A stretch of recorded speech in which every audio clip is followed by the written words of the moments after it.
Baik, bisa kita mulai Bapak Ibu.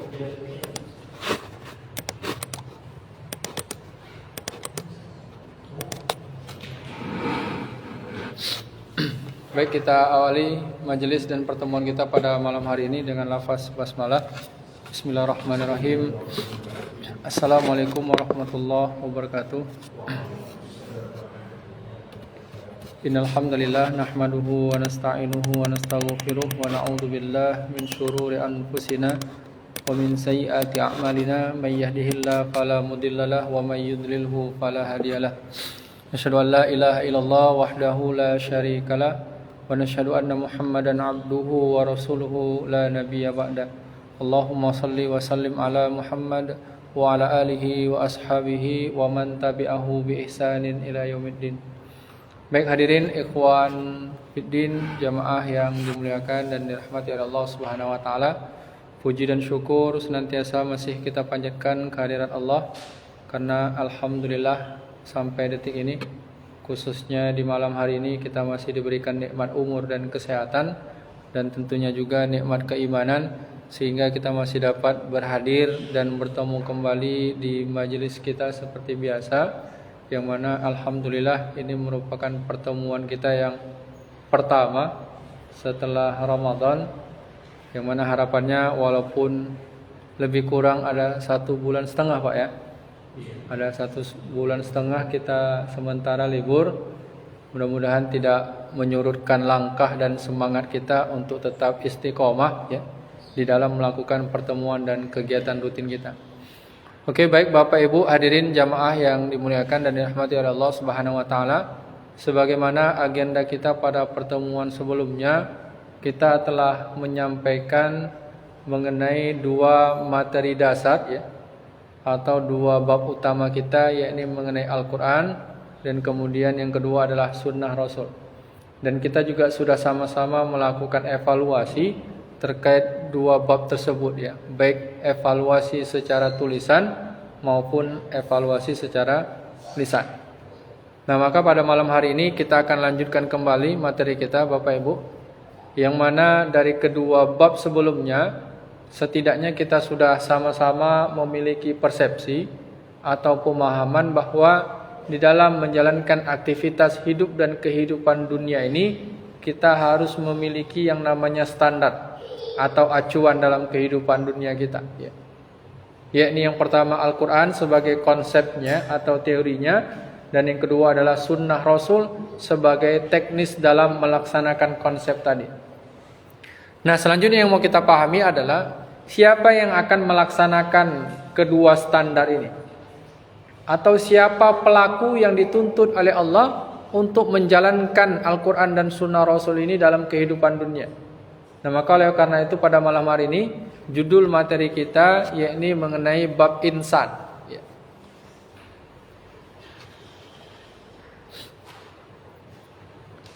Nah, secara umum ya, insan itu sebenarnya istilah yang sudah cukup familiar juga dalam kehidupan masyarakat kita Bapak Ibu ya, yang mana selama ini diterjemahkan sebagai manusia. Artinya insan inilah yang dituntut dan diberikan sebuah tanggung jawab oleh Allah Subhanahu wa taala untuk melaksanakan dan menjalankan kedua standar tadi ya. Nah, siapa insan itu? Ya sederhananya kita Pak. Di dalam Al-Quran ya, banyak ayat-ayat yang Allah gambarkan dan menyebutkan bahwa nama kita ya, dalam pandangan Allah Subhanahu wa taala itu disebut insan. Walaupun realitanya dalam kehidupan kita sehari-hari Bapak Ibu, masing-masing kita punya nama yang berbeda ya. Seperti Dimas, Pak Eko, Pak Ahmad Ridwan dan seterusnya. Itu semua nama-nama ya yang kita miliki dalam kehidupan dunia ini, tapi nama itu bersumber dari manusia. Atau bahasa sederhananya itu nama-nama yang diberikan oleh kedua orang tua kita. Tapi ternyata di dalam Al-Quran Allah juga memberikan kita sebuah sebutan, sebuah nama, yang mana semua kita Bapak Ibu itu nama dan sebutannya sama. Allah sebut dengan istilah insan. Itu yang kita sebut di awal tadi, yang selama ini diterjemahkan dengan istilah manusia. Nah, selanjutnya yang mau kita lihat Apa dan bagaimana sebenarnya insan itu sendiri dalam pandangan Allah dan Rasulnya. Walaupun mungkin kita katakan istilah insan itu sudah cukup populer, sudah cukup familiar di kalangan masyarakat kita, namun bisa jadi di dalam memahami ya, dan mengimplementasikan istilah insan itu masih banyak yang belum sesuai dengan kehendak dan keinginan oleh Allah dan Rasulnya tadi. Nah maka oleh karena itu Bapak Ibu hadirin jamaah yang dimuliakan dan dirahmati oleh Allah Subhanahu wa taala, mengenai insan ini pun sendiri ya, ternyata Rasulullah Sallallahu Alaihi Wasallam memberikan kepada kita sebuah ungkapan di mana beliau menyatakan kullu insan taliduhu ummuhu alal fitrah. Setiap insan kata Nabi atau semua manusia, setiap orang itu dilahirkan oleh ibunya di atas fitrahnya. Atau bahasa sederhananya kita semua Bapak Ibu, kata Nabi, itu semua dilahirkan oleh Allah ke muka bumi ini atas dasar prinsip yang sama. Ya. Dilahirkan, diciptakan menurut fitrahnya. Akan tetapi apa? Fa'abawahu yuhawidanihi wa yunassiranihi wa yumajjisanihi. Ketika semua manusia yang lahir ke dunia ini dilahirkan di atas fitrahnya, namun ternyata kedua orang tuanya atau yang melahirkannya, ya, baik itu ayah ataupun ibunya, merubah fitrah manusia tadi. Akhirnya di antara sebahagian manusia tadi kata Nabi, ada yang menjadi orang-orang Yahudi dan ada juga yang menjadi Nasrani dan ada juga yang menjadi Majusi. Ini dia. Jadi pada hakikatnya atau pada prinsip dasarnya kita semua dilahirkan oleh Allah ke dunia ini atas fitrah yang sama. Namun akhirnya di antara sebagian besar manusia tadi keluar dari fitrahnya. Sehingga sebahagian di antara mereka kata Nabi ada orang-orang yang bermazhab, berideologikan atau memiliki agama Yahudi ataupun Nasrani dan yang terakhir adalah Majusi. Nah, ini contoh-contoh agama secara umum lah yang ada di zaman Nabi. Kalau kita lihat dalam konteks zaman sekarang kan jauh lebih banyak Pak. Ya. Ada Konghucu, ada Hindu, ada Buddha. Tergantung siapa orang tua yang melahirkannya. Tapi pada hakikatnya setiap manusia itu sama fitrahnya. Nah maka kita akan melihat ya, secara lebih terperinci apa dan bagaimana sebenarnya fitrah insan itu sendiri dalam pandangan Allah Subhanahu wa taala. Jadi kalau kita ilustrasikan gambarnya Bapak Ibu ya. Nah ini Pak ya. Yang namanya manusia Pak, ketika dia lahir dari rahim ibunya itu semua sama ya. Belum ada ilmu sedikit pun. Bahkan dalam ayat yang lain Allah katakan wallahu akhrajakum mim butuni ummahatikum la ta'lamuna syai'a. Ya. Allah mengeluarkan kalian dari rahim ibu kalian ya tanpa memiliki ilmu sedikit pun ya. Jadi belum bisa dibilang sebagai orang yang cerdas ya.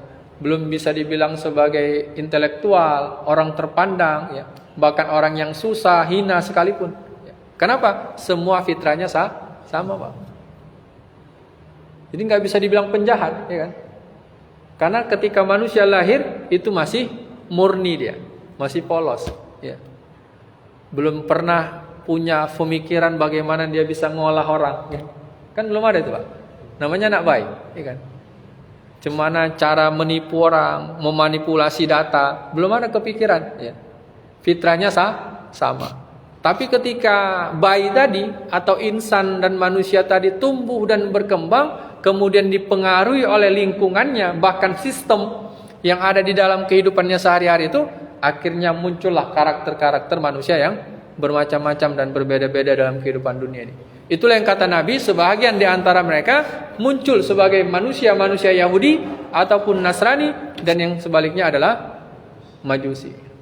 Nah ini ya, ini gambaran pengantar saja Bapak Ibu ya, untuk memberikan sebuah penjelasan kepada kita ya, bahwa pada hakikatnya kita semua ini sama dalam pandangan Allah ya. Walaupun nama kita berbeda-beda diberikan oleh orang tua kita, tapi dalam perspektif Allah ya, dalam pandangan Allah nama kita satu, insan. Nah maka kita akan melihat apa sebenarnya insan itu ya. Kita masuk poin yang pertama Bapak Ibu, yakni ta'riful insan. Definisi atau pengertian dari kata insan itu sendiri. Jadi ternyata kalau kita perhatikan di dalam Al-Quran Bapak Ibu, nggak ada ayat yang menyebutkan istilah manusia. Ya. Jadi manusia itu dari bahasa Indonesia, bahasa kita. Kalau bahasa Qur'annya Allah sebut dengan istilah insan.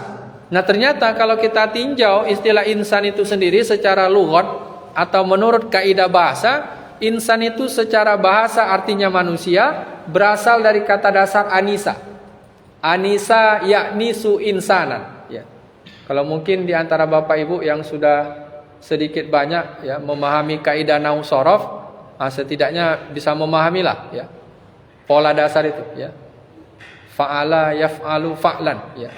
Anisa yaknisu insanan atau insanun ya. Asal dari kata insan tadi ya. Nah yang mana makna anisa ya, kalau kita tinjau menurut kaidah bahasa Arab atau berdasarkan beberapa kamus bahasa Arab, dia setidaknya mengandung 3 makna. Jadi yang disebut dengan anisa itu salah satu maknanya adalah sami'ah, artinya mendengar. Jadi secara bahasa, kenapa kita disebut insan oleh Allah? Ya, karena sederhananya kita memiliki satu kemampuan, yang itulah disebut dengan istilah sami'ah, yakni kemampuan menyimak atau mendengar sesuatu. Jadi kita disebut insan karena kita punya kemampuan untuk mampu menerima dan menyerap informasi dalam kehidupan dunia ini. Itulah yang secara fisiknya Allah ciptakan kedua telinga. Dengan kedua telinga tadi kita mampu mendengar. Nah kemudian yang kedua, anisa itu secara bahasa juga mengandung makna basirah, yang artinya adalah kemampuan melihat atau memandang sesuatu. Yang mana secara fisik Allah anugerahkan kepada kita kedua mata. Sehingga dengan kedua mata tadi kita mampu melihat dan menyaksikan berbagai macam fenomena serta realita yang terjadi dalam kehidupan dunia kita. Bahkan dengan kedua mata itu kita mampu menganalisa, memperhatikan dan mengevaluasi setiap kejadian yang ada dalam kehidupan dunia kita masing-masing. Nah jadi ini makna yang kedua ya Bapak Ibu. Jadi secara bahasa kenapa kita disebut insan? Karena yang pertama kita punya kemampuan mendengar, dan yang kedua kita memiliki kemampuan melihat. Nah kemudian yang ketiga atau yang terakhir, anisa itu juga bermakna alimah, yang artinya adalah mengetahui atau berilmu. Jadi kita disebut oleh Allah dengan istilah insan itu bukan hanya karena kita bisa mendengar dan melihat saja, tapi juga kita dimiliki kemampuan untuk mengetahui dan memahami sesuatu. Nah jadi lebih kurang ilustrasi gambarnya ini ya Bapak Ibu. Jadi setidaknya ada 3 sarana yang Allah berikan dalam kehidupan kita ya, atau pada jasad kita ini ya, yang dengan 3 sarana tadi kita bisa mendengar, bisa melihat dan mengetahui kehidupan dunia tadi. Sehingga oleh karena itulah kita disebut insan secara kaidah bahasa. Baik, sampai di sini kira-kira bisa dipahami Bapak Ibu? Cukup jelas ya? Nah selanjutnya kita akan coba lakukan perbandingan. Karena yang namanya makhluk Allah dalam kehidupan dunia ini kan bukan hanya manusia Pak ya kan? Ada juga makhluk yang lain ya. Bahkan kalau kita ambil salah satu contoh paling dekat itu adalah hewan, binatang. Salah satu makhluk Allah yang hidup di sekitar kita ya. Salah satu contoh hewan yang paling dekat dengan kita biasanya apa nih Pak? Bu? Ya kucing ya. Pas sekali contoh yang disebutkan, kucing. Ini kan? Nah kalau yang namanya kucing ini Bapak Ibu, kira-kira punya kemampuan mendengar juga nggak? Punya, ya kan? Makanya kita lihat ada 2 telinga di sini ya. Dia bisa mendengar. Nah kemudian apakah kucing itu juga punya kemampuan mengetahui? Punya, ya kan? Dia punya 2 mata, sehingga dengan kedua matanya dia bisa melihat apa yang mau dia makan. Namun yang jadi pertanyaannya, apakah kucing tadi atau hewan tadi juga punya kemampuan yang ketiga, kemampuan mengetahui? Gimana kira-kira Bu? Yang namanya kucing kira-kira punya kemampuan mengetahui nggak? Dia bisa bedakan mana ikan, mana batu. Itu kemampuan mengetahui nggak? Ya. Berarti kucing bisa disebut insan juga. Karena ketiga hal dia miliki. Nah kalau kucing punya kemampuan yang ketiga, atau punya kemampuan mengetahui. Nah, bagaimana dengan ini? Ya, kalau kucing itu bisa mengetahui, Pak, ikut ngaji deh nih malam ini. Ditengoknya ada pengajian di Nurul Huda, ya kan? Gabung dia. Tapi ternyata kucing tidak memiliki kemampuan mengetahui. Kenapa? Karena kemampuan mengetahui ini hanya dimiliki oleh insan, Mbak, kita manusia. Makanya secara sains ya, itu disebut insting. Kemampuan dia bisa membedakan makanan, ya.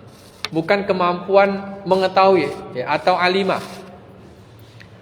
Makanya berulang kali di dalam Al-Quran itu sering Allah sebut dengan istilah ya'lamun, ya. Banyak di antara manusia itu tidak mengetahui, ya. Artinya apa? Sekalipun Allah berikan kepada mereka 3 sarana dalam dirinya, kemampuan melihat, mendengar, dan mengetahui, tapi banyak di antara manusia yang tidak mau mempergunakan kemampuan ketiga tadi. Jadi wajar, ya, kalau pernah kita singgung di materi sebelumnya, banyak di antara manusia itu hidupnya seperti binatang. Dia punya mata, dia punya telinga, ya, bahkan dilebihkan dia punya kemampuan mengetahui, tapi ternyata tidak mereka pergunakan dengan baik, sehingga kehidupan mereka persis seperti kehidupan binatang, kata Allah. Nah, jadi ini secara bahasa, ya Bapak Ibu, kita mau melihat makna insan itu, ya. Jadi istilah insan itu dari bahasa Arab, Pak, ya, bukan bahasa Indonesia. Walaupun mungkin dalam kehidupan sehari-hari sudah diadopsi sebagai bahasa kita, bahasa Indonesia, ya kan? Insan. Baik, sampai di sini kira-kira cukup jelas, ya. Jadi setidaknya kita bisa membedakan secara bahasa kenapa disebut insan dan kenapa disebut hewan, ya. Karena setidaknya Allah berikan kita 3 sarana, 3 fasilitas dalam kehidupan dunia ini, sehingga kita bisa melihat, mendengar, dan memahami sesuatu. Nah, baik, kita lanjutkan yang berikutnya, ya. Kalau tadi menurut perspektif bahasa atau menurut kaidah bahasa Arab, selanjutnya kita akan melihat apa makna dan definisi insan itu sendiri menurut penjelasan Allah atau berdasarkan keterangan Al-Quran. Nah, kenapa kita harus melihat ini? Karena istilah insan itu dari Allah, Bapak Ibu, maka secara otomatis Allah menurunkan sebuah penjelasan untuk menerjemahkan dan memberikan pemahaman apa sebenarnya yang dimaksud insan itu sendiri dalam pandangan Allah. Nah, inilah yang dijelaskan oleh Allah, salah satu dalilnya Quran surah Al-Ahzab, ya. Surah ke-33 ayat 72. Yang merupakan keterangan untuk memberikan sebuah penjelasan kepada kita apa sebenarnya insan itu sendiri dalam pandangan Allah Subhanahu wa taala. Mari sama-sama kita perhatikan dan simak ayatnya, Bapak Ibu, ya. Surah ke-33, surah Al-Ahzab ayat yang ke-72.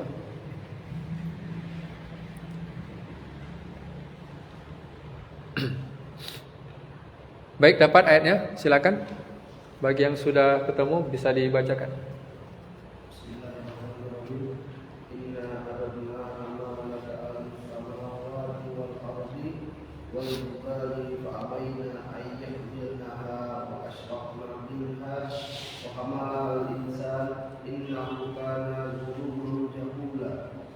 Sesungguhnya kami telah menawarkan amanah kepada langit, bumi, dan gunung, tetapi semuanya enggan untuk memikul amanah itu, dan mereka khawatir tidak akan melaksanakannya. Lalu dipikulah amanah itu oleh manusia. Sungguh manusia itu sangat zalim dan sangat bodoh. Ya, inna aradnal amanata 'alas samawati wal ardi wal jibal, kata Allah. Sesungguhnya kami telah tawarkan, kami telah kemukakan amanah itu kepada langit, bumi maupun gunung-gunung, kata Allah. Artinya kepada semua makhluk Allah di alam semesta ini, ya. Yakni alam makro, makhluk yang besar, langit, bumi, ya, ataupun gunung-gunung. Tapi bagaimana respon mereka? Kata Allah, fa'abaina ayyahmilnaha. Mereka semua enggan untuk memikul amanah yang Allah berikan tadi. Kenapa? Wa ashfaqna minha. Karena mereka khawatir tidak mampu memikul amanah. Sehingga apa, kata Allah? Wa hamalahal insan. Akhirnya dipikullah amanah tadi kepada manusia. Innahu kana zaluman jahula. Tapi sayangnya kebanyakan di antara manusia itu zalim lagi jahil. Perhatikan ayatnya Bapak Ibu ya. Di awal Allah berikan sebuah gambaran kepada kita bahwa pada prinsip dasarnya yang namanya amanah itu sudah pernah ditawarkan oleh Allah kepada seluruh makhluknya di alam semesta ini. Kepada langit, kepada bumi maupun gunung-gunung. Tapi ternyata semua responnya sama. Fa'abaina, artinya mereka abaikan amanah itu. Jadi sekalipun Allah datangkan dan berikan amanah itu kepada mereka, mereka tidak memberikan respon sama sekali, nggak ada tanggapannya. Nah, satu-satunya makhluk di alam semesta ini yang bisa meresponnya dengan baik, yang bisa menanggapi amanah yang Allah berikan tadi hanyalah manusia. Makanya Allah katakan wahamalahal insan, dan dipikullah amanah tadi oleh insan atau manusia itu. Tapi sayangnya innahu kana zaluman jahula. Kebanyakan di antara manusia itu benar-benar berlaku zalim lagi jahil, Pak. Nah, ketika dikatakan amanah, berarti apa itu, Bapak Ibu? Apa yang Allah tawarkan kepada langit, bumi dan gunung-gunung? Ya, kalau kita lihat secara istilah bahasanya, amanah itu asal katanya amanu, ya. Amanu yu'minu, ya. Amanatan. Jadi amanah itu objeknya. Amanu itu artinya beriman. Makanya ayatnya ya ayyuhalladzina amanu, wahai orang yang beriman. Nah, berarti amanah itu apa? Sesuatu yang diimani. Sesuatu yang diterima oleh makhluk yang itu sumbernya dari Allah Subhanahu wa taala. Nah, kalau kita hubungkan dengan materi kita yang lalu, berarti mana amanah itu? Itulah Al-Quran dan Sunnah Rasul. Atau bahasa sederhananya, amanah itu adalah aturan dan hukum Allah, ajaran Allah, wahyu Allah, atau ketentuan-ketentuan Allah Subhanahu wa taala. Jadi itu yang Allah tawarkan, Bapak Ibu. Jadi Allah tawarkan aturan dan hukum-hukum itu kepada semua makhluknya di alam semesta ini untuk dijalankan. Allah tawarkan kepada langit, Allah tawarkan kepada bumi, dan juga Allah tawarkan kepada gunung-gunung. Tapi sayangnya kata Allah fa'abaina, mereka semua mengabaikan hukum-hukum tadi. Kenapa? Karena sederhananya mereka semua tidak memiliki ketiga sarana yang di awal tadi. Mereka tidak bisa mendengar, mereka tidak bisa melihat, dan mereka tidak bisa memahami. Ya. Kita ambil salah satu contoh Bapak Ibu. Ya. Kalau kita bacakan Al-Quran itu ke langit, Pak, kira-kira apa yang terjadi? Kita bacakan ya ayyuhalladzina amanu kutiba alaikumusiyam. Kira-kira apa yang dibuat langit? Enggak ada, ya kan? Tapi coba dibacakan ke manusia. Ya, ketika ayat itu dibacakan sama manusia, maka ketika dia memahaminya dengan baik, dia akan melakukan perintah puasa, karena dia paham itu ketentuan Allah. Tapi kalau dibacakan sama langit, sama bumi, bahkan gunung-gunung, ya, maka tidak ada satupun respon yang bisa mereka munculkan, karena mereka nggak bisa memahaminya. Ya. Dibacakan sama bumi misalkan, sama ladang, sama sawah, Quran itu. Kita bacakan ayat kursi, kita bacakan ayat-ayat Allah, nggak akan terjadi apa-apa. Tapi kalau dibacakan kepada manusia, akan muncul sebuah respon yang sangat besar. Ya. Bahkan salah satu contoh fenomena yang cukup viral terjadi di negeri kita, Bapak Ibu, ya. Contohnya Pak, kasus 212 Pak. Ada yang tahu? Nah, mungkin kita udah tahu semua lah itu kasusnya. Itu gara-gara apa bisa terjadi, Pak? Fenomena orang berkumpul di Monas itu dengan ribuan orang. Gara-gara apa, Pak? Bu? Ya gara-gara Al-Maidah 51, ya kan? Itu masih satu ayat. Udah heboh dunia, ya kan? Udah guncang dibuatnya negara kita kemarin, ya kan? Nah, konon lagi 6.236 ayat itu dibacakan kepada manusia, bahkan sampai manusia memahaminya dengan baik. Maka tentu akan terjadi sebuah perubahan besar dalam kehidupan dunia ini. Makanya Allah katakan wahamalahal insan. Satu-satunya makhluk yang bisa merespon amanah yang Allah berikan itu dengan baik hanyalah insan atau manusia tadi. Nah, kenapa? Karena mereka punya kemampuan mendengar, kemampuan melihat, dan kemampuan mengetahui. Nah, berarti kalau kita merujuk kepada ayat ini, dapat kita ambil kesimpulan sederhana, Bapak Ibu, yang dikatakan insan itu adalah hamalaha, kata Allah, yang memikulnya. Nya di situ merupakan domir atau kata ganti dari istilah amanah. Nah, ini dia. Jadi sederhananya yang dimaksud insan itu ya, berdasarkan Quran surah Al-Ahzab surah ke-33 ayat 72, yakni hamilul amanah. Makhluk Allah yang memiliki kemampuan atau potensi untuk bisa memikul atau mengemban amanah Allah Subhanahu wa taala. Yang mana amanah tadi adalah aturan dan hukum-hukum Allah. Ini dia. Jadi dapat kita ambil kesimpulan sederhana, pengertian insan ya, baik secara bahasa maupun menurut penjelasan Al-Quran adalah yang berkemampuan memikul amanah ya. Atau bisa disebut juga yang berkemampuan beriman. Ini dia. Jadi dari sekian banyak makhluk yang Allah ciptakan di alam semesta ini, yang bisa beriman itu hanyalah manusia atau insan.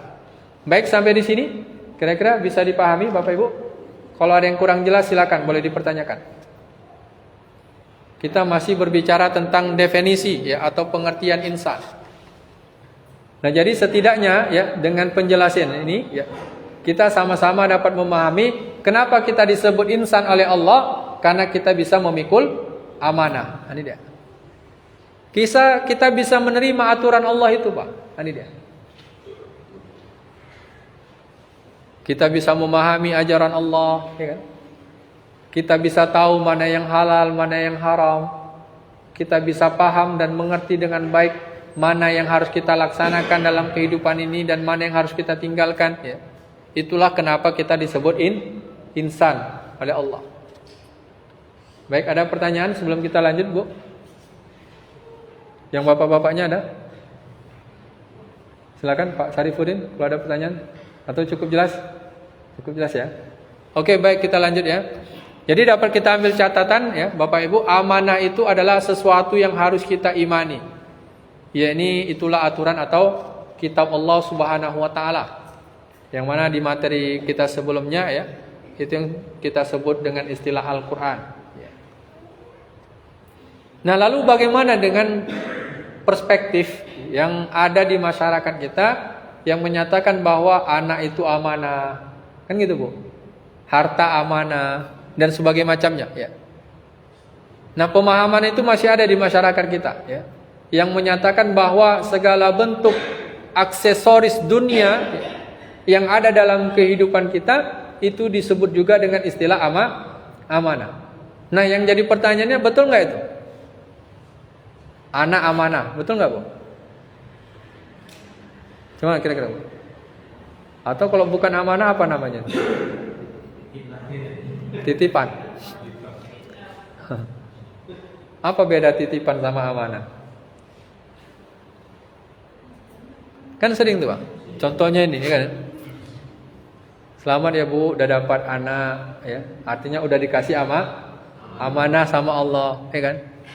Atau ini juga tadi ya kan, gambarannya harta, ya kan? Dikasih rumah, dapat rumah baru, mobil baru, ruko baru, perhiasan baru, ya kan? Secara umum ya, ini semua selalu disebut dengan istilah amanah dari Allah. Nah, yang jadi pertanyaannya itu tadi ya, betulkah ya ini disebut amanah oleh Allah ya? Nah, ternyata dari beberapa dalil-dalil di dalam Al-Quran ya, yang disebut amanah itu cuma satu Bu, Pak, ya kan? Yang disebut amanah itu dalam pandangan Allah hanyalah aturan dan hukum Allah atau wahyu Allah.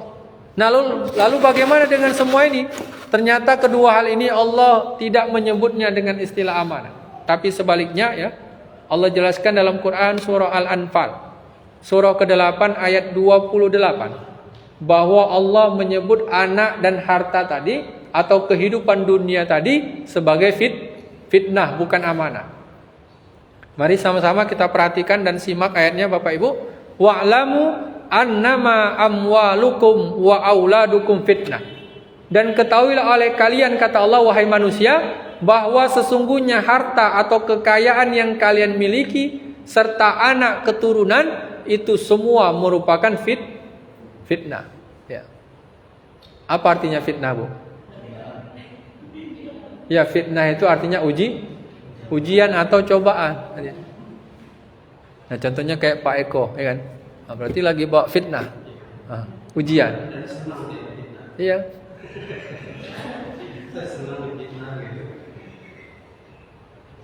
Cuma istilah fitnah di masyarakat kita pun agak beda, ya, Pak? Selalu negatif. Sebenarnya fitnah itu netral, Bapak Ibu.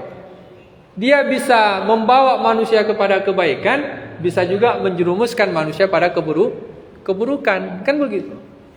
Ya, contohnya harta. Harta itu bisa membawa pada kebaikan dan keburukan nggak, Bapak Ibu? Bisa, ya kan?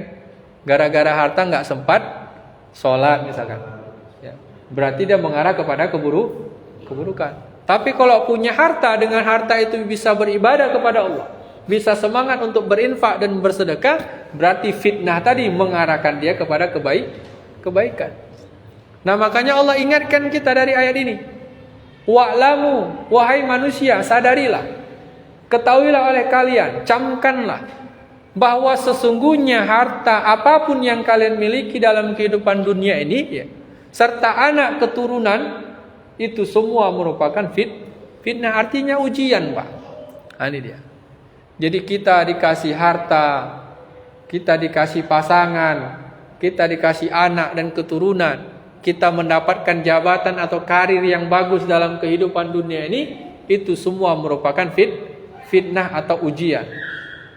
Nah, yang jadi pertanyaan berikutnya, kenapa semua ini disebut ujian, Pak? Apa hubungan dan kaitannya dengan amanah tadi? Kenapa harta itu ujian, anak itu ujian? Korelasinya dengan amanah yang Allah berikan itu apa? Ya, sederhananya fitnah tadi bisa berpotensi dan menyebabkan manusia lalai dari amanah Allah. Itulah yang Allah nyatakan dalam ayat berikutnya, Quran surah Al-Munafikun, ya, surah ke-63 ayat ke-9. La tulhikum amwalukum wala auladukum an zikrillah, kata Allah. Wahai orang-orang yang beriman, jangan sampai harta kekayaan yang kamu miliki serta anak keturunan yang ada pada sisimu bisa membuat kamu lalai dari mengingat Allah. Ya. Artinya kita terlena dengan harta dan anak sehingga menyebabkan kita lupa, bahkan meninggalkan amanah Allah Subhanahu wa taala. Itu yang kita contohkan tadi, Pak. Gara-gara sibuk cari uang, ya, sibuk mengejar dunia, sibuk mencari harta, akhirnya kita lupa ibadah. Ini dia. Kita melalaikan amanah Allah. Atau gara-gara anak, ya kan? Akhirnya dia tidak peduli dari mana dia mencari harta. Yang penting pokoknya dia dapat duit, bisa ngasih makan anaknya. Baik itu harta yang halal ataupun yang haram, dia nggak peduli lagi. Berarti jadi fitnah yang buruk dia. Nah, ini dia. Sehingga dapat kita ambil catatan, ya, bahwa anak dan harta itu adalah fitnah atau cobaan karena bisa menyebabkan manusia lalai, bahkan melupakan amanah atau aturan dan hukum-hukum Allah Subhanahu wa taala. Baik, sampai di sini cukup jelas Bapak Ibu? Bisa dipahami, ya? Jadi yang namanya amanah itu cuma satu, ya, Bu, ya. Yang namanya amanah itu adalah Al-Qur'an, aturan Allah. Itulah yang Allah berikan kepada kita untuk dijalankan sebagai pedoman hidup. Nah, makanya dalam menjalankan Al-Quran ini kita diuji, Pak. Dicoba oleh Allah. Apa ujiannya? Itu tadi. Dunia. Harta, kekayaan, anak, keturunan, ya kan? Ya, contohnya kayak malam ini, ya. Kalau diuji dia dengan anak, ya, anaknya rewel misalkan, nggak ngaji tuh, ya kan? Tapi karena bisa dikendalikannya, walaupun dia punya anak, tapi dia masih tetap bisa istiqomah hadir di pengajian misalnya. Nah, berarti dia bisa memanfaatkan dan mengelola ujian tadi dengan baik. Ya. Atau gara-gara sibuk kerja, ya kan, akhirnya lupa jadwal ngaji, ya kan? Karena mungkin dah keenaan libur, ya kan. libur sebulan setengah, nggak sempat lagi ngaji. Aduh Pak. Jadi kita akan terus diuji tuh dengan kehidupan dunia tadi dalam rangka menjalankan amanah yang sudah ditawarkan oleh Allah tadi. Nah ini dia. Nah lalu bagaimana? Ya, ketika manusia tadi kata Allah sudah diberikan fasilitas dan sarana untuk bisa mendengar, melihat, bahkan memahami amanah Allah, tapi ternyata mereka tidak mau memikul amanah yang Allah berikan itu. Nah ternyata orang-orang seperti ini Allah katakan bukan manusia. Itulah yang Allah nyatakan dalam salah satu dalilnya. Kita hubungkan Quran surah Al-Jumu'ah, surah ke-62 ayat ke-5. Walaupun secara jasmani, ya, secara fisik penampilannya manusia, tapi ketika dia tidak mau mempergunakan ketiga sarana tadi untuk mau mendengar, melihat dan memahami amanah Allah, nah ternyata dalam pandangan Allah mereka bukan dianggap sebagai manusia atau insan. Tapi Allah menyebut mereka sebagai binatang Pak dalam ayat ini. Nah makanya sebenarnya ini ayat teguran keras ini, sindiran kepada setiap insan ya, yang sama sekali tidak mau peduli dengan amanah Allah. Kita perhatikan ayatnya, matalul ladzina hummilut taurat tsumma lam yahmiluha kamathalil himar yahmilu asfara. Perumpamaan atau analogi dan contoh orang-orang yang sudah Allah berikan kepada mereka amanah berupa Taurat. Jadi ayat ini bercerita tentang kisah Bani Israel yang hidup di zaman Nabi Musa alaihissalam. Allah katakan Allah tawarkan kepada mereka amanah berupa Taurat. Allah berikan kepada mereka sebuah ajaran agar mereka mampu memikul dan mengemban ajaran itu dengan baik. Tapi apa kata Allah? Lam yahmiluha. Ternyata di antara sebagian besar Bani Israel itu tidak mau memikul amanah Taurat itu. Atau bahasa sederhananya, mereka tidak mau menjalankan hukum Taurat itu dalam kehidupan mereka. Nah apa kata Allah? Kamasalil himar. Maka mereka itu persis seperti keledai. Yahmilu asfara. Ya. Seperti keledai yang membawa kitab-kitab yang tebal. Bayangi Bapak Ibu, dari sekian banyak binatang ya, Allah gunakan istilah keledai. Ya dalam pandangan kita lah Pak, biasanya yang namanya keledai ini binatang yang gimana? Bodoh ya. Bahkan ada sebuah ungkapan menyatakan keledai itu levelnya di bawah bodoh lagi. Kalau ada bodoh di bawahnya apa berarti? Ya, kalau istilah Rocky Gerung, dungu. Ya, dari bawah bodoh itu. Jadi secara umum keledai ini dikenal sebagai hewan yang paling bodoh, hewan dungu. Kenapa? Karena dia bisa masuk ke lubang yang sama dua kali, Pak. Keledai gitu dia. Saking bodohnya. Dia lewati satu jalan, dia masuk ke lubang yang sama, nanti dia balik dia bisa jatuh lagi. Saking bodohnya itu. Nah ternyata ada orang yang lebih parah daripada keledai kata Allah. Siapa itu Bu? Ini dia. Kata Allah, orang yang sudah diberikan ajaran tapi dia tidak mau mengamalkan ajaran itu dalam kehidupannya. Allah katakan mereka persis. Perhatikan dalam kaidah bahasa Arab Bapak Ibu, Allah gunakan istilah kamasalil. Kamasalil itu kalau bahasa kita ibarat. Contoh kan ada istilah pepatah seperti atau ibarat pinang dibelah dua. Artinya apa itu? Ya sama, kembar kan gitu kan. Nah jadi ada manusia yang sama kayak keledai kata Allah. Sama bodohnya kayak binatang. Kan begitu. Dan ini memang realita. Allah ngomong ini gak bohong. Ketika ada manusia sudah diturunkan ajaran, artinya dikasih petunjuk dan pedoman supaya selamat dalam kehidupan, tapi dia tidak mau menjalankannya, pasti kehidupan yang dia jalani persis seperti keledai Pak, ya kan? Makanya nggak heran kita tengoklah hari ini banyak fenomena di masyarakat kita, kalau udah masuk penjara sekali bisa masuk berulang kali ya. Kalau kita ibaratkan penjara tadi lobang Pak, kayak keledai, ya kan? Kalau keledai 2 kali masuk lobang yang sama maklum Pak. Tapi kalau manusia lebih parah berarti. Iya kan? Siapa yang nggak tahu penjara itu buruk? Iya kan? Tapi ternyata banyak orang yang ketagihan masuk penjara, ya kan? Bahkan bangga dia, Pak. Tengoklah kasus-kasus korupsi itu kan. Koruptor itu kalau udah masuk TV ambil dada, ya kan? Artinya orang udah hilang rasa malunya bermaksiat kepada Allah. Nanti dia udah nggak malu lagi orang melakukan kejahatan, Pak. Ya kan? Kalau binatang maklum, dia tidak punya kemampuan mengetahui, kemampuan berpikirnya nggak ada. Tapi manusia Allah anugerahkan itu, kemampuan itu, kemampuan untuk bisa membedakan mana yang baik dan mana yang buruk. Tapi nyatanya kata Allah, lam yahmiluha. Mereka tidak menggunakan kemampuan tadi dengan maksimal, ya kan? Akhirnya kehidupan yang mereka jalani tidak jauh lebih seperti kehidupan binatang. Balhum ador. Bahkan di ayat yang lain, manusia itu bisa lebih parah daripada binatang. Nah, ini contohnya Bapak Ibu ya. Mungkin ada di antara kita yang belum pernah melihat keledai, ya kan? Jadi kalau keledai itu, Pak, secara teori biologi itu satu spesies sebenarnya dengan kuda. Cuma dia agak ceper badannya. Hah? Ya kalau di daerah itu misalnya kan nggak ada binatang mamalia selain, ya contohnya kayak kita di Indonesia nih Bapak Ibu.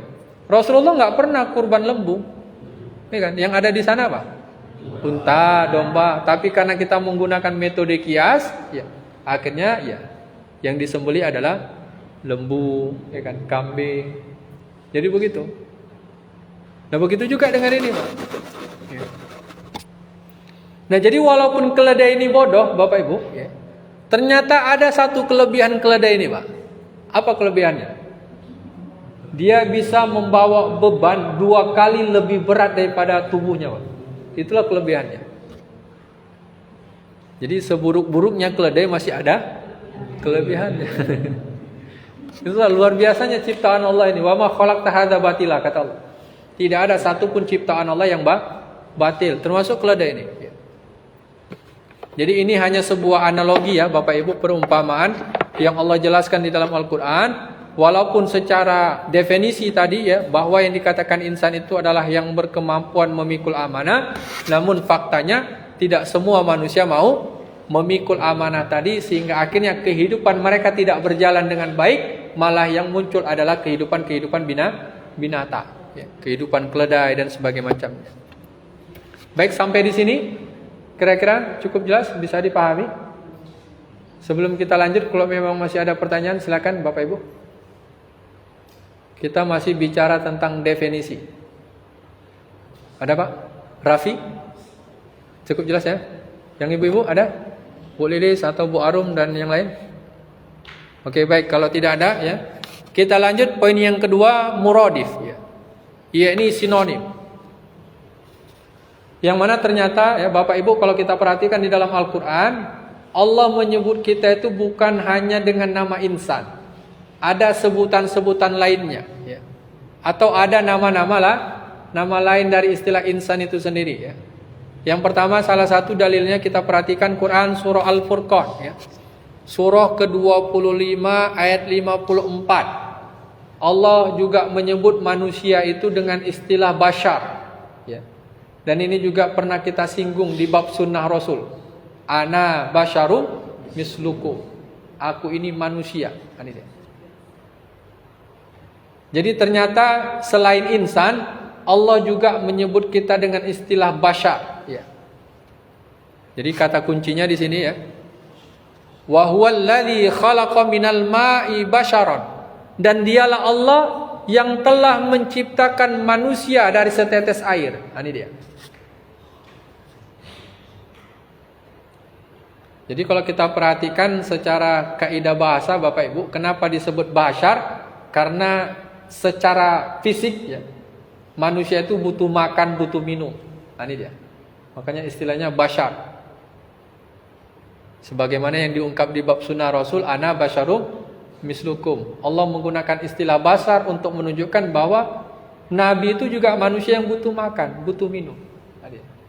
Sebagaimana manusia pada umumnya ya. Jadi wa huwal ladzi khalaqa minal ma'i bashar.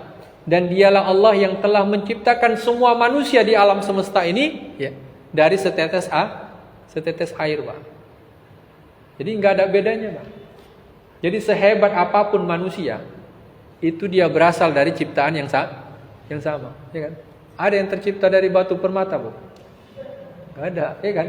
Kita semua dari air, ya kan? Makanya nggak pantas ada manusia yang sombong dalam kehidupan dunia ini. Karena pada hakikatnya berasal dari unsur yang sama. Sehebat apapun manusia itu. Bahkan dalam ayat yang lain Allah katakan, Bapak Ibu, mimma'in mahin. Dari setetes air yang hina. Bayangi, Pak. Allah menggunakan istilah mahin. Kalau dalam kaidah bahasa Arab itu bentuk sighat mubalaghah. Kalau dalam bahasa kita hiperbola. Ya kan? Menunjukkan kalimat yang berlebih-lebihan.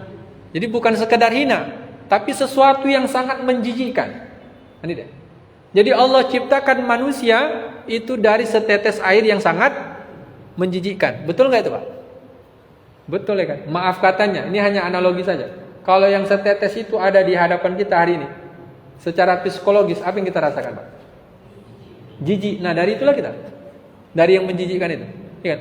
Tapi sombongnya bukan main, ya kan? Itulah manusia. Kalau sudah lupa dia dari asal-usul penciptaannya, dia akan berlaku takabur, sombong kepada Allah dan juga sombong kepada manusia. Makanya Allah ingatkan lagi. Wa huwal ladzi khalaqa minal ma'i basyaran. Dan dialah Allah yang telah menciptakan manusia semuanya dari setetes air. Ya. Jadi sinonim yang pertama, Allah menyebut kita dengan istilah basyarun ya, atau basyar. Nah, kemudian yang kedua, Allah juga menyebut istilah insan tadi atau manusia itu dengan istilah al-mar'ah atau al-mar'u. Quran surah Abasa surah ke-80 ayat 34. Yauma yafirrul mar'u min akhi. Pada hari itu manusia lari dari saudaranya. Ya. Jadi Allah menyebut istilah manusia di sini dengan ungkapan al-mar'u ya, atau al-mar'ah. Nah, ini dia. Bentuk muannasnya. Yang artinya adalah manusia. Nah, Allah gunakan istilah al-mar'u ini menunjukkan ada indikasi kekerabatan yang dibangun. Ya. Jadi ada hubungan sosial di situ.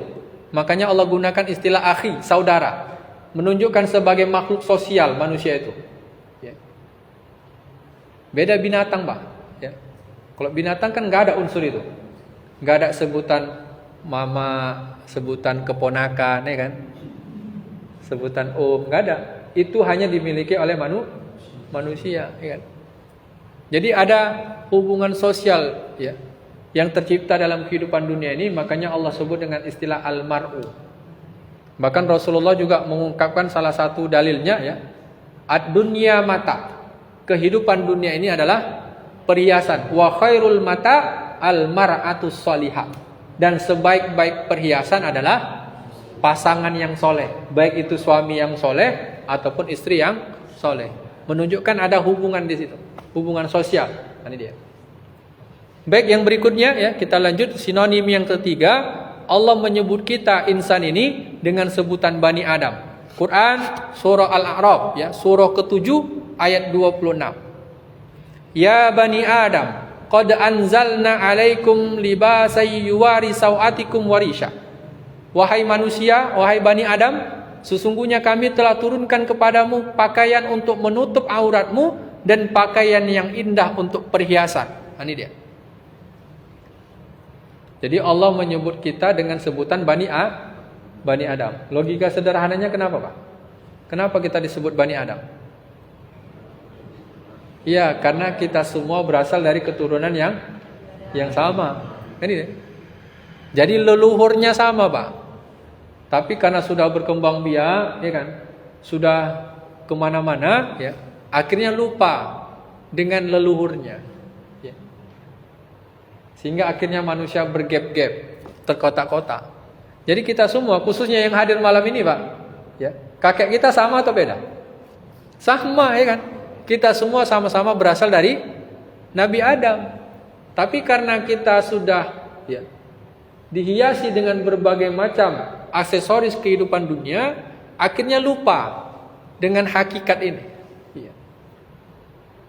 Sehingga kita saling menjatuhkan, merendahkan satu sama lain, saling tidak menghargai, saling tidak menghormati. Ya. Padahal seharusnya kalau kita punya orang tua yang sama, Pak, ya, sikap kita gimana harusnya? Iya, harus saling peduli, saling menyayangi, layaknya seperti satu saudara, satu keluarga. Nanti dia. Makanya Rasul pun menyatakan, ya ayuhan nas, wahai manusia, ala rabbukum wahid wa abaukum wahid. Ketahuilah oleh kalian itu sebenarnya berasal dari Tuhan yang sama dan berasal dari ayah yang sama. Itulah Nabi Adam alaihissalam. La fadlu li arabi wala ajam. Tidak ada yang membedakan antara orang Arab dengan bukan yang Arab. Dan tidak ada perbedaan antara kulit merah dan kulit hitam, kata Nabi. Karena yang membedakan hanyalah takwa kalian kepada Allah. Jadi Allah menyebut kita dengan istilah Bani Adam, memberikan sebuah petunjuk dan nasihat bahwa pada hakikatnya kita ini adalah satu keluarga, satu saudara. Berasal dari nenek moyang yang sama, Pak. Ada ya? Berarti kita keturunan Nabi nggak nih, Bapak Ibu?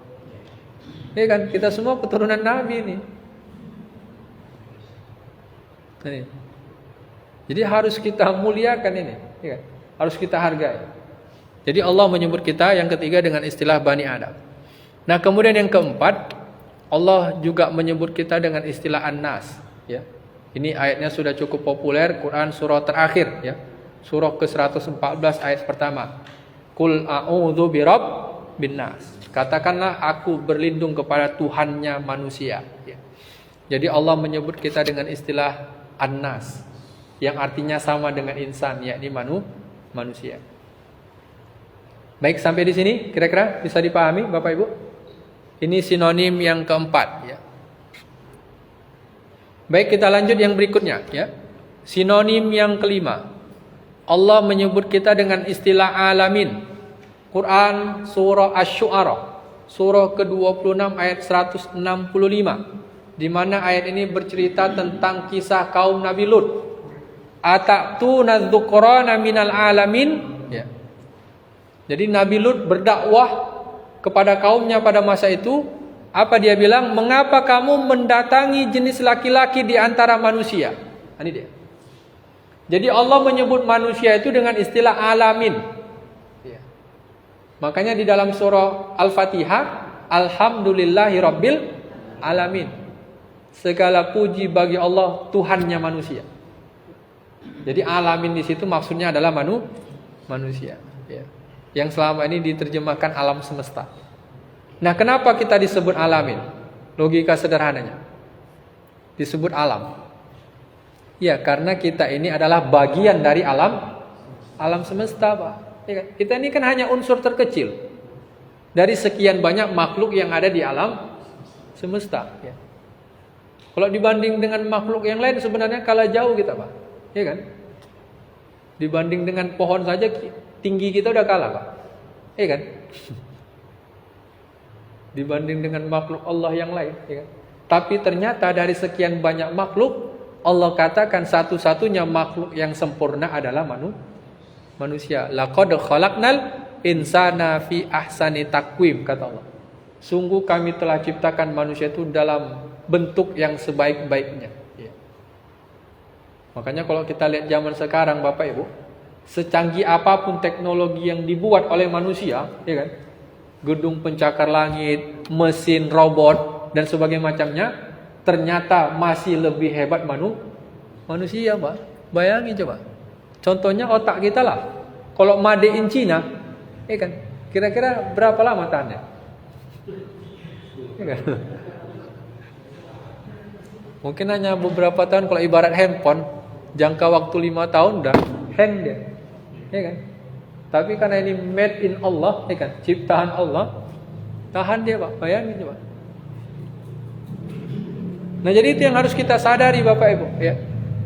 Jadi ayat ini memberikan isyarat kepada kita bahwa terkadang Allah menyebut kita dengan istilah alam semesta, ya.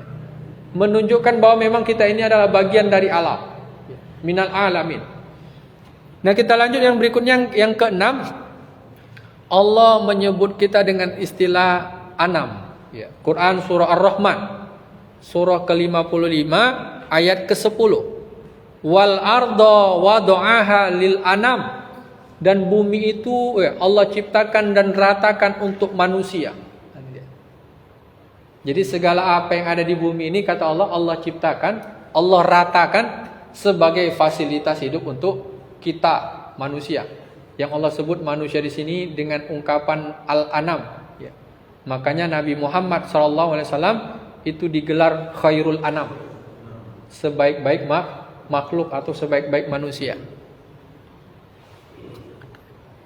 Baik, yang terakhir, Allah juga terkadang menyebut manusia itu dengan istilah dabbah. Ya. Quran surah An-Nur, ya, surah ke-24 ayat yang ke-45. Ya.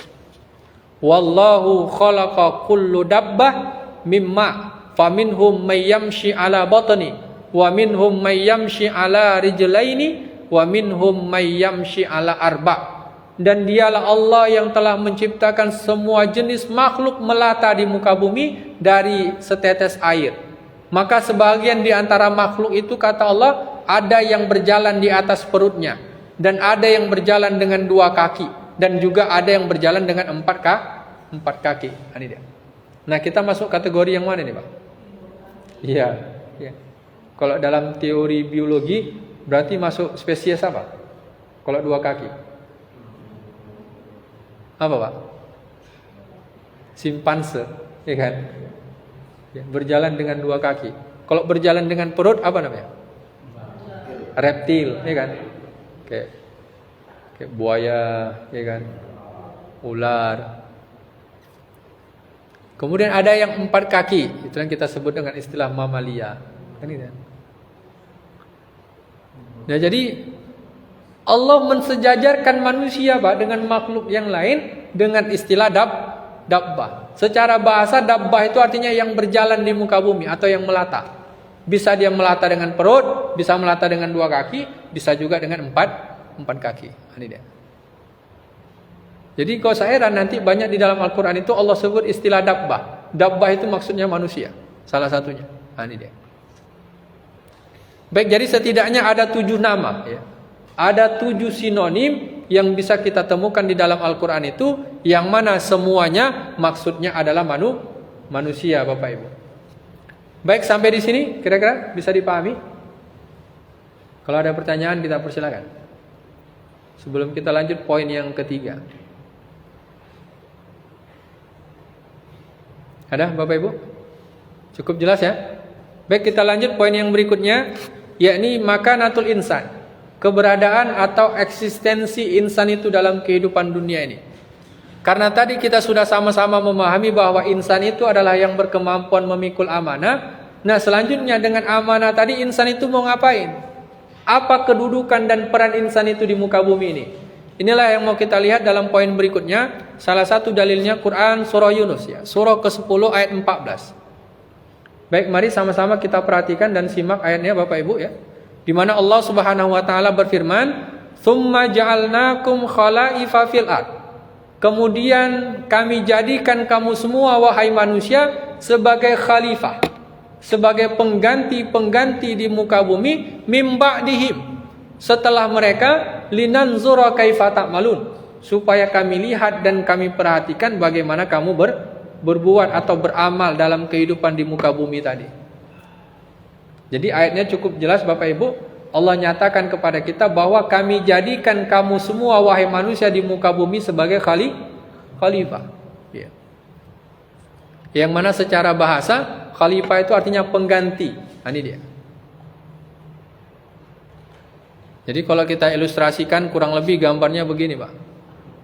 Gambar apa nih, Pak? Iya. Kenapa dibilang estafet? Ya, karena ada proses pergantian di situ. Artinya nggak selamanya yang di belakang ini lari terus dia. Ada tongkat estafetnya. Artinya ada generasi yang akan melanjutkan. Makanya Allah katakan kita semua ini pada hakikatnya khalifah, pengganti. Kita gantikan siapa? Mim ba'dihim. Umat-umat yang terdahulu. Ya kalau kita cerita dalam konteks sekarang, berarti kita menggantikan siapa nih?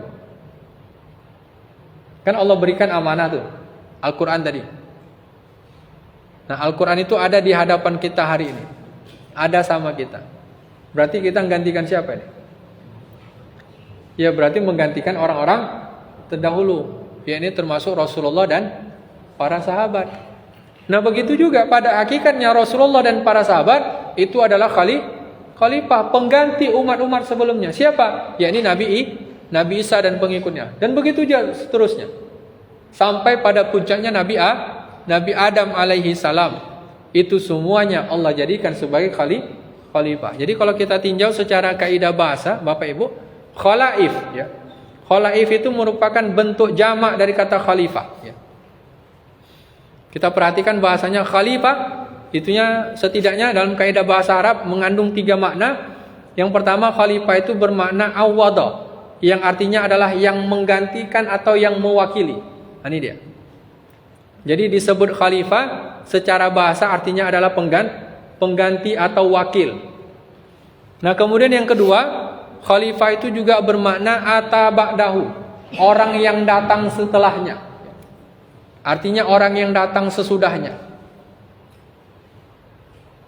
Jadi kalau kita ibaratkan gubernur Pak, gubernur lama diganti dengan gubernur yang baru, berarti kedudukan gubernur yang baru sebagai khalifah, sebagai pengganti. Nah, ini dia. Kemudian yang terakhir khalifah itu juga bermakna qama maqamahu, orang yang menempati posisinya atau makamnya. Nah, ini dia. Jadi ketika orang itu pergi, kemudian tempat itu diduduki oleh orang tersebut, berarti secara bahasa itu artinya khalifah. Nah makanya itu yang kita katakan tadi. Ketika Rasulullah dan para sahabat wafat, artinya pergi meninggalkan kehidupan dunia tadi, Al-Quran itu tetap jalan. Nah siapa penggantinya? Tentunya adalah kita manusia. Ini dia. Jadi kalau kita ibaratkan tongkat estafet itulah amanah tadi Pak. Al-Quran tadi. Jadi walaupun Rasulullah dan para sahabat wafat, tanggung jawab Al-Quran itu tetap harus berjalan. Ajaran Allah itu harus tetap hidup dia. Jangan sampai Rasulullah wafat, ajarannya pun ikut mati. Artinya Islam itu harus terus berjalan di dalam kehidupan manusia itu. Ini dia. Makanya Allah katakan, kami jadikan kalian semua wahai manusia di muka bumi sebagai khalifah, sebagai pengganti-pengganti. Nah jadi kalau kita hubungkan pengganti dengan amanah tadi, berarti kaitannya apa ini? Kalau kita hubungkan dengan definisi di awal, kan di awal tadi dikatakan bahwa insan itu adalah yang berkemampuan memikul amanah. Nah berarti khalifah itu apa maksudnya? Pengganti dalam hal apa ini? Ya dalam rangka menjalankan amanah itu. Ini dia. Jadi kita semua ini adalah khalifah kata Allah. Walaupun secara umum selama ini di masyarakat kita yang dikenal khalifah itu siapa Pak? 4 orang aja ya kan? Biasanya saat tarawih itu dibaca tuh. Al-Khalifatul Ula Amirul Mukminina Sayyiduna Abu Bakrin Siddiq, ya kan? Digambarkan selama ini khalifah pertama adalah Abu Bakar. Nah, kalau kita kembali kepada ayat ini, berarti siapa khalifah pertama? Ya, Nabi Adam. Karena Nabi Adamlah yang pertama kali Allah serahkan dan berikan amanah itu untuk dijalankan. Berarti kita khalifah yang keberapa nih? Udah nggak terhitung lah, ya kan? Karena jumlah manusia saja di dunia hari ini udah berapa, Pak? Hampir 3 miliar, ya kan? Saking banyaknya. Kalau di Indonesia udah hampir 280 juta manusia. Artinya udah miliaran harusnya, ya kan? Khalifah-khalifah bermunculan di muka bumi ini. Nah, ini deh. Makanya penghujung ayatnya linan zura kaifa ta'malun, akan kami perhatikan kata Allah. Artinya kami evaluasi, kami lihat bagaimana cara kalian beramal dalam menjalankan amanah yang sudah Allah berikan tadi. Jadi kita semua akan diminta pertanggungjawaban oleh Allah. Allah turunkan Al-Quran, Allah berikan ajaran dalam kehidupan kita untuk dijadikan pedoman dan peraturan, nah akan dievaluasi oleh Allah. Cumana cara kita menjalankan Quran itu, betul enggak? Atau jangan-jangan Quran itu hanya jadi pajangan atau hiasan. Baik, kita hubungkan ayat berikutnya, bahasanya kurang lebih hampir sama. Quran surah Al-Baqarah, ya. Surah yang kedua ayat 30. Allah menegaskan kembali kepada kita bahwa kedudukan dan keberadaan insan itu di tengah-tengah kehidupan dunia ini adalah sebagai khalifah. Wa idz qala rabbuka lil malaikati inni ja'ilun fil ardi khalifah. Jadi ayat ini bercerita tentang kisah Nabi Adam alaihi salam. Dan ingatlah ketika Allah berfirman kepada para malaikat bahwa sesungguhnya akulah yang menjadikan khalifah di muka bumi. Ya, perhatikan bahasanya ayatnya Bapak Ibu. Di situ Allah gunakan istilah ja'ilun.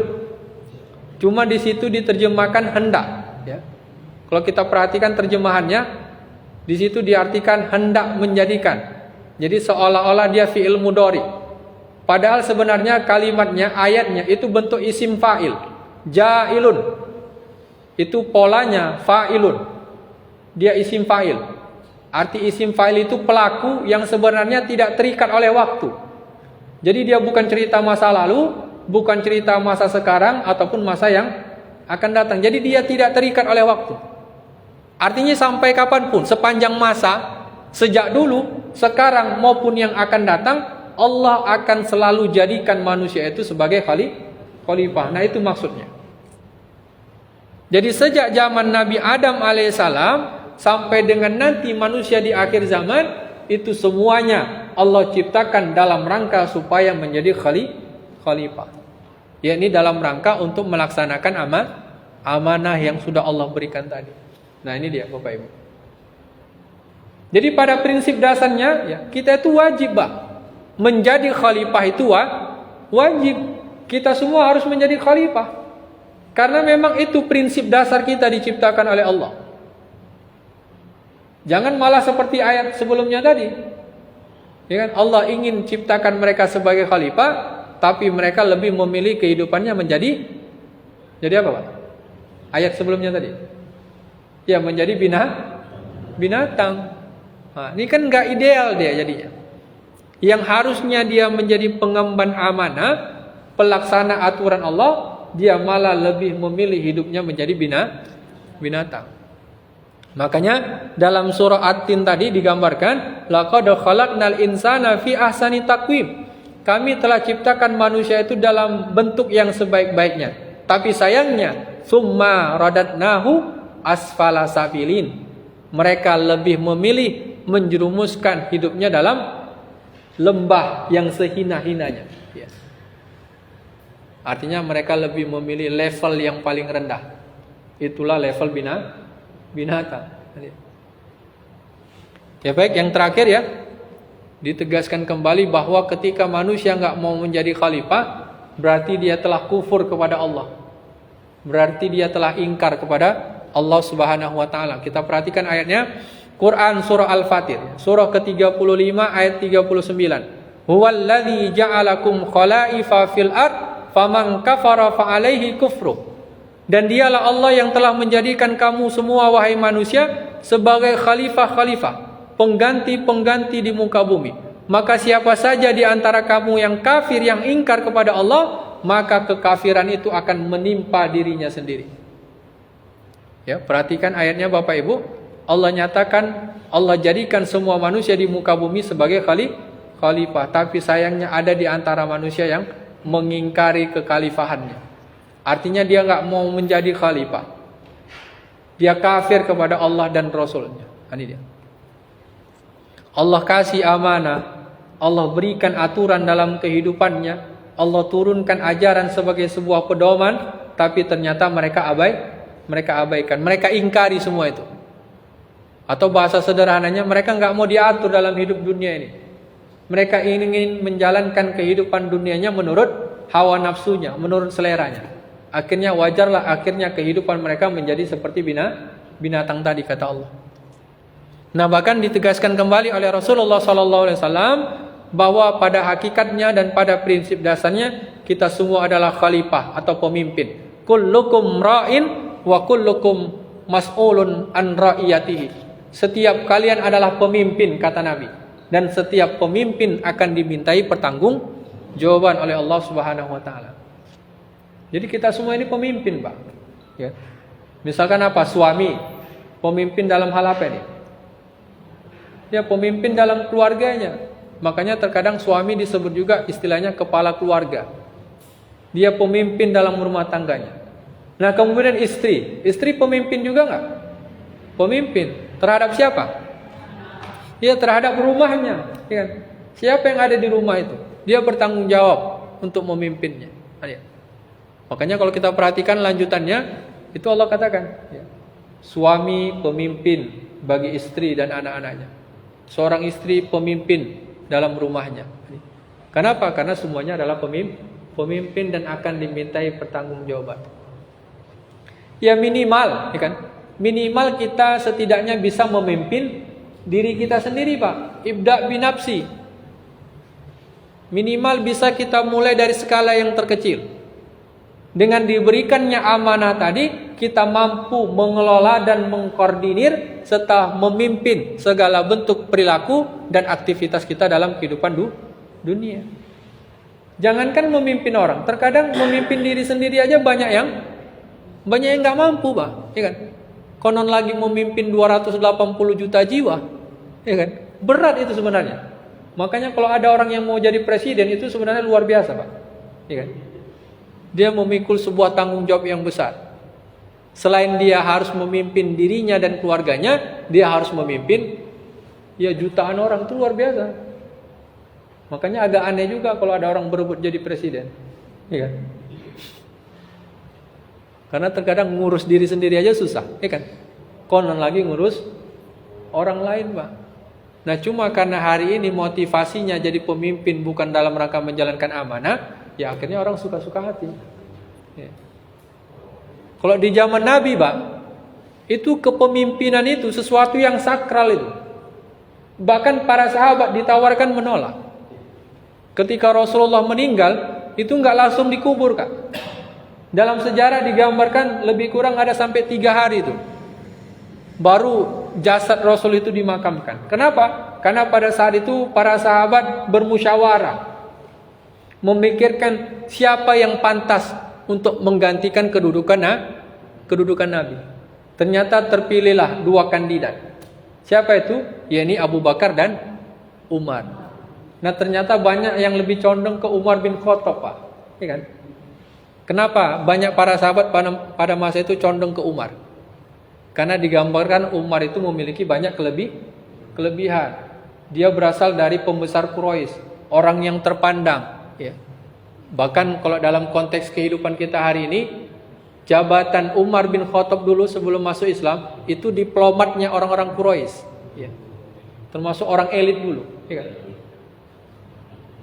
Nah, secara fisik dia jauh lebih kuat dibanding Abu Bakar. Nah, ternyata luar biasanya Bapak Ibu, ketika ditawarkan untuk menjadi pemimpin, Umar bin Khattab lebih memilih Abu Bakar. Kalau zaman sekarang lah, kira-kira gimana? Kalau dijadikan kandidat, ya, kemudian ada rivalnya, ada saingannya, kira-kira yang dipilih siapa? Ya pasti dia akan memilih dirinya sendiri. Makanya agak unik tradisi kita, Pak, ya kan? Mau jadi pemimpin disuruh debat dulu, ya kan? Kalau zaman Rasul disuruh musyawarah itu, ya kan? Misalkan ada berapa kandidat nih? Ada 4. Musyawarah lah kalian. Siapa yang pantas, ya kan? Sehingga pemimpin yang muncul itu adalah pemimpin yang terbaik. Tapi kalau sekarang kan enggak. Metodenya apa, Pak? Bukan yang terbaik, yang terbanyak, ya kan? Artinya kalau banyak maling yang milih, jadilah yang maling, ya kan? Makanya wajar kalau di Amerika, siapa yang jadi presiden itu sebelumnya? Donald Trump, ya kan? Siapa itu Donald Trump, Pak? Jangan tanya lah itu. Bisa dia jadi presiden, pemimpin, kenapa? Banyak yang milih. Nah, makanya ini diperingatkan, ya. melalui penjelasan Rasul ini bahwa kita semua pada hakikatnya adalah pemimpin. Makanya ketika Umar bin Khattab tadi ditawarkan kepemimpinan ya, secara jabatan untuk mengurus kehidupan umat, dia lebih memilih Abu Bakar. Jadi sekalipun aku punya kekuatan, kata Umar bin Khattab, maka akan aku pergunakan kekuatanku ini untuk mengabdi dan melayani Abu Bakar Siddiq. Itulah luar biasanya ya. Jadi mereka tidak merebut kepemimpinan. Kenapa? Karena mereka sudah sadar pada hakikatnya mereka semua adalah pemimpin dalam pandangan Allah yang akan dimintai pertanggungjawaban. Nah, jadi ini Bapak Ibu ya. Baik, sampai di sini kira-kira cukup jelas ya. Jadi dapat kita ambil kesimpulan ya, bahwa keberadaan insan itu adalah sebagai khalifah ya. Artinya sebagai pelaksana amanah Allah. Nah, ini dia. Jadi dengan diberikannya amanah itu, maka kita punya tanggung jawab bersama Bapak Ibu ya. Bagaimana supaya amanah itu bisa berjalan dalam kehidupan dunia kita. Ya minimal dalam kehidupan pribadi dan rumah tangga ya. Karena memang kalau kita cerita dalam skala besar, untuk saat ini sulit Pak, ya kan? Ya contohnya lah kalau kita katakan, gimana caranya supaya kita bisa menjalankan Al-Quran dalam kehidupan bernegara, kan berat Pak. Ya kan? Karena para petinggi-petinggi kita Pak, di atas sana sudah menyatakan jangan bawa agama dalam politik atau pemerintahan. Padahal sebenarnya nggak bisa Pak. Mau nggak mau, suka nggak suka, ketika kita hidup di bumi, kita harus menjalankan aturan dan hukum Allah. Sekalipun manusia nggak suka, walau karihal musyrikun, kata Allah. Sekalipun banyak orang yang nggak suka. Kenapa? Karena kedudukan kita sebagai khalifah. Ya. Tapi kan banyak muncul statement di masyarakat, oh kita kan bukan negara Islam, ya kan? Betul nggak itu Bu? Nah, untuk menjalankan Quran ini, negara ini bukan harus menjadi negara Islam. Ya kan? Ya ketika kita sholat Pak, ya kan? Kita menjalankan Islam nggak? Kan Islam yang kita jalankan. Menegakkan sholat, menunaikan zakat. Ya. Cuma persoalannya hari ini, Islam itu dipilih-pilih Pak. Ya kan? Artinya nggak totalitas dia dijalankan dalam kehidupan dunia tadi. Jadi kalau yang bersifat menguntungkan, nah dijalankan Pak. Ya kan? Kalau yang dianggap nggak menguntungkan, nah ditinggalkan. Padahal kalau kita perhatikan salah satu contohnya Pak, ayat tentang perintah puasa dengan perintah kisos itu cuma selisih 5 ayat saja. Kalau kita perhatikan. Contohnya ayat puasa Al-Baqarah 183. Ya kan? Ayat kisos itu beberapa ayat sebelumnya. Dan bahasanya kurang lebih hampir sama. Ya ayyuhalladzina amanu kutiba alaikumusiyam. Wahai orang yang beriman, diwajibkan kepadamu berpuasa. Nah, di ayat yang lain, ya ayyuhalladzina amanu kutiba alaikumul qisas. Wahai orang yang beriman, diwajibkan atasmu untuk melaksanakan qisas. Namun yang menjadi persoalannya, ayat yang pertama diamalkan enggak? Diamalkan, ya kan? Dibolehkan nggak sama negara? Boleh, ya kan? Tapi kalau ayat yang satu lagi, ya dianggap radikal, ya kan? Padahal sama-sama ayat Allah ini, cuma beda beberapa ayat saja. Cuma yang satu boleh diamalkan, yang satu tidak boleh. Nah, kan ini dia problemnya hari ini. Akhirnya kita tidak bisa menjalankan kedudukan kita sebagai khalifah dengan maksimal tadi. Kenapa itu tadi? Banyak tantangan. Jadi wajar Bapak Ibu, 13 tahun Rasulullah berdakwah di Mekah, itu belum bisa berjalan hukum Allah. Kenapa? Karena masyarakatnya belum mendukung sepenuhnya. Akhirnya ketika beliau hijrah ke Madinah, barulah hukum Allah itu bisa berjalan dengan baik. Ini dia. Jadi secara enggak langsung ayat ini memberikan sebuah isyarat kepada kita Bapak Ibu, kita semua punya tanggung jawab bersama. Bagaimana caranya supaya aturan Allah itu bisa berjalan dalam kehidupan kita. Karena kita udah paham bab Quran kan? Salah satu fungsi Al-Quran diturunkan adalah sebagai peraturan. Jadi kita semua harus diatur dengan hukum Allah itu. Mau nggak mau, suka nggak suka.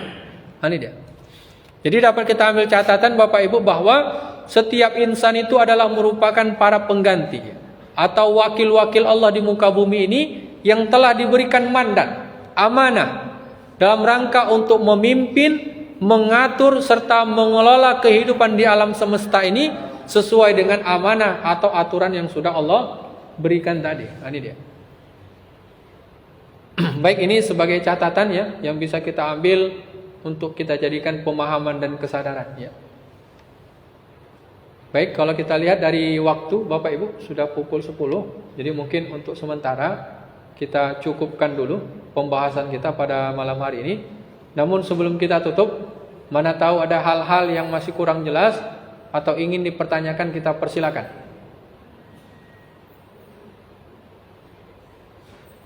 Ada Pak? Atau dari ibu-ibu?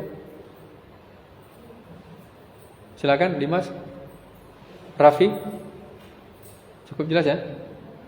Pak Syarifuddin, ada pertanyaan? Ya. Ya. Ya.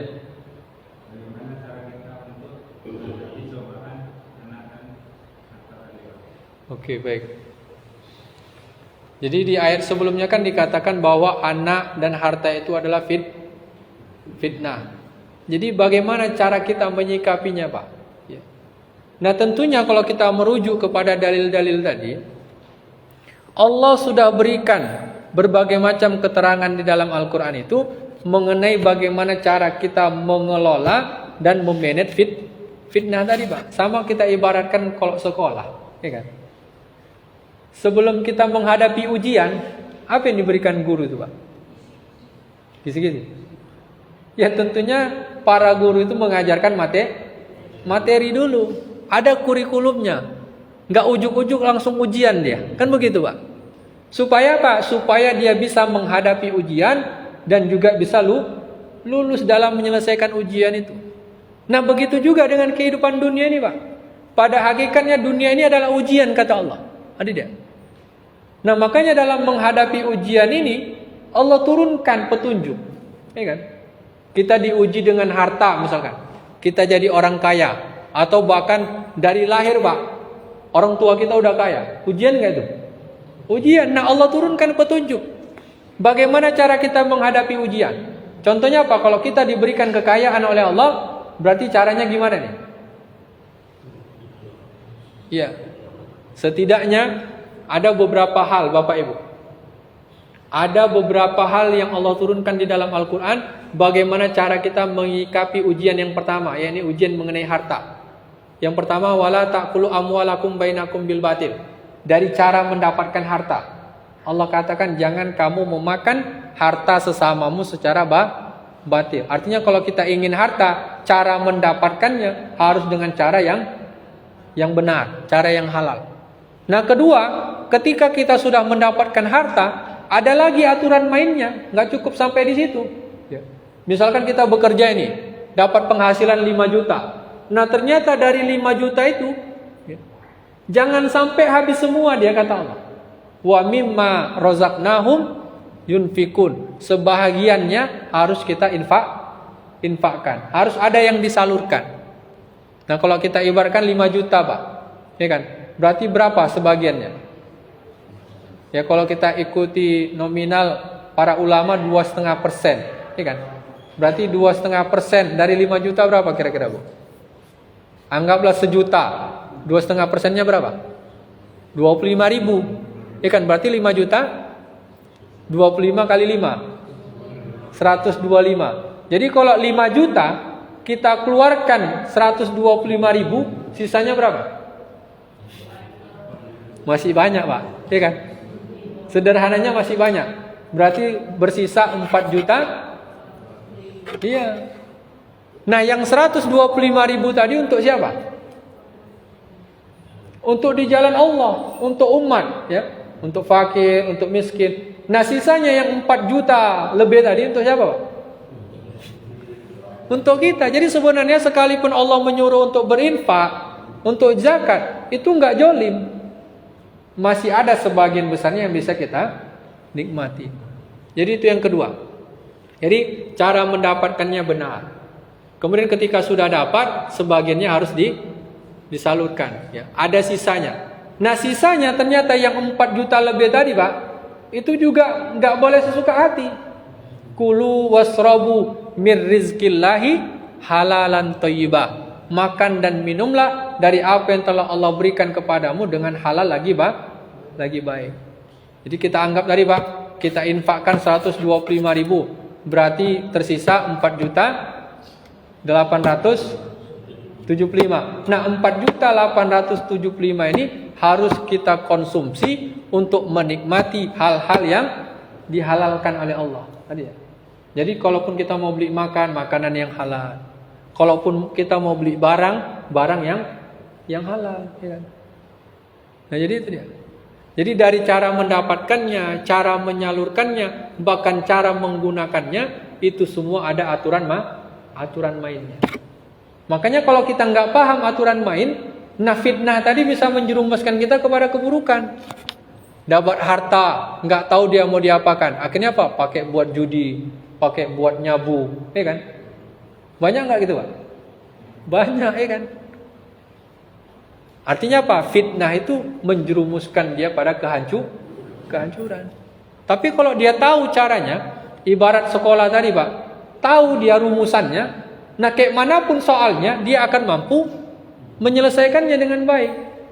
Tapi kalau dia nggak pernah belajar, ya kan, tahu-tahu ujian, nah ini yang gawat. Baik, jadi tergambar ya Pak Syarifudin. Jadi intinya tetap kita menyikapinya sesuai dengan standar rujukan. Farudduhu ilallah war rasul. Kita kembalikan menurut ketentuan Al-Quran dan Sunnah. Dapat harta, kembalikan menurut Al-Quran. Dapat anak, kembalikan menurut Al-Quran. Dapat pasangan hidup, kembalikan menurut Al-Quran. Maka insya Allah kehidupan kita akan selamat. Baik, cukup jelas? Ada lagi Ibu-ibu? Baik, kalau sudah jelas berarti misi saya tuntas, ya kan, untuk malam ini. Ya mudah-mudahan dengan pemahaman ini setidaknya bisa memberikan wawasan dan menggugah kesadaran kita bersama bahwa pada hakikatnya kita hidup di dunia ini Pak punya tujuan yang jelas, nggak sembarangan, nggak main-main.